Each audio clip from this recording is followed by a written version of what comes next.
Hi, I'm HowardChui, and here's my Palm Pre-on Bell review. I remember one of my first gadgets. It was a US robotics pilot. It ran Palm OS, and it was the coolest thing ever. US Robotics was purchased by 3Com, which spun off Palm, which split into Palm Source and Palm One, which became Palm. I hope I got that right. Over the years, Palm OS didn't age well, and eventually even Palm began releasing Windows Mobile powered devices. Anyways, Palm is back with a new operating system called WebOS. Here's their first WebOS device, the Pre. Let's take a tour. Here's the charging port. It's behind this door. It's a micro USB cable, so you can also use it to connect to your computer. Power button, which also turns the screen on and off. Silent mode switch. 3.5mm headphone jack. 3 megapixel camera with a really tiny flash, a large speaker, which doesn't sound very good, volume buttons, menu button, and here's a QWERTY keyboard. At first I hated the keyboard because it's cramped. The keys don't feel nice when you press them, and actually they just feel really cheesy. Anyways, after using the Pre for a week, I actually think the keyboard is pretty good in that it works well given its low profile and small size. Go figure.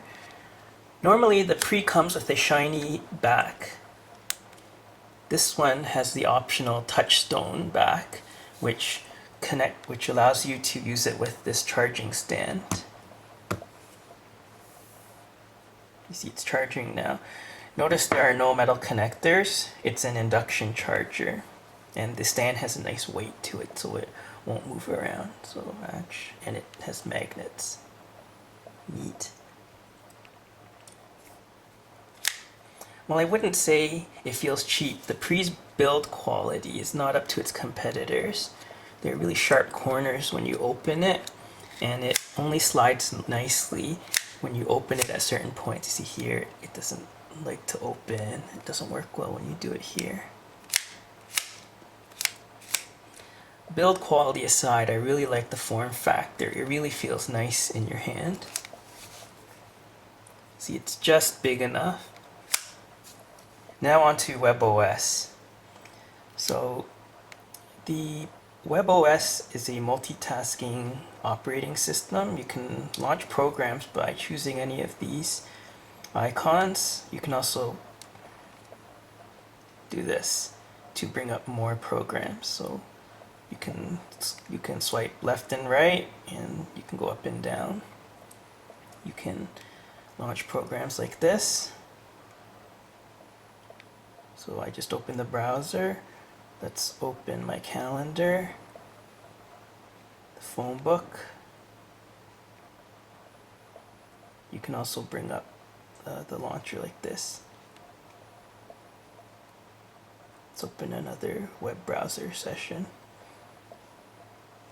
So you can switch between programs by doing this, and as well as you can change the order of the windows like that. So say you have some browser windows open and then you have like email or something. This way, if you want to switch between windows, you can do so more quickly.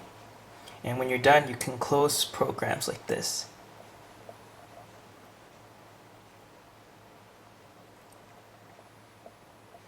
Neat. There are some keyboard shortcuts and some programs. Just give me a second. You can access the program menus by tapping the top left corner. Pretty sweet, huh? You know when you're showing off a new Windows Mobile device and the Today screen won't load, or when you're using S60 viewing a photo and it won't draw it in high quality? You don't run into these problems as often with the Pre because it runs really smoothly. The Pre will slow down if you have enough programs open, but when this happens, the Pre will ask you to close some of the open programs. It's a very modern OS. Out of the box, there's support for Exchange, Google Calendar, etc. You can also sync up with your PC if you want to also. One of the Pre's tricks is that it can thread SMS and instant messages together. It's a nice trick, but it does clutter your phone book. The browser is easy to use. It takes about 20 seconds to load my test page, which is pretty decent speed-wise. You can have multiple browser windows open. Just choose here and choose new card. Besides email, there's support for Office documents, PDFs, Google Maps, memos,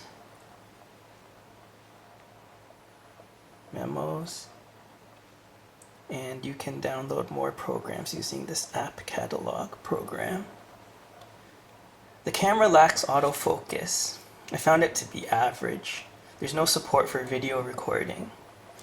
The music player actually syncs up with iTunes. The built-in speaker in the back looks big, but it doesn't really sound that great.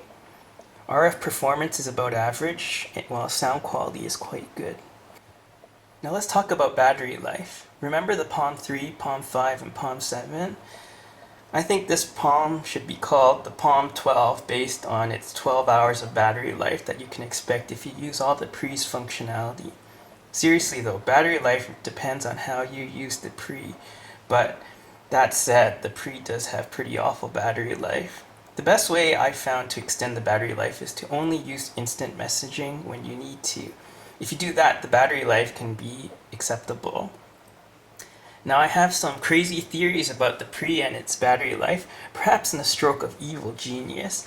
Palm limited the Pre's battery life so that their users would run out and buy a bunch of touchstones, because remember, these are optional. That way they can keep their palms fully charged. Its ease of use and ability to multitask really exasperate the poor battery life. You know, if the Palm couldn't do anything interesting, then no one would notice the bad battery life. In the past, the problems with the Palm OS was its backwards compatibility. At first it was cool, but eventually it made Palm OS dated compared to its competitors. Now that mobile devices have matured a great deal, WebOS is something totally new, and as such it starts with a clean slate. It feels really modern and powerful. In the end, despite the forgettable battery life and lack of video recording, I really enjoyed using the Pre. Man, WebOS, I love it. So I'm HowardChui, and that's my Palm Pre on Bell review. Thanks for watching.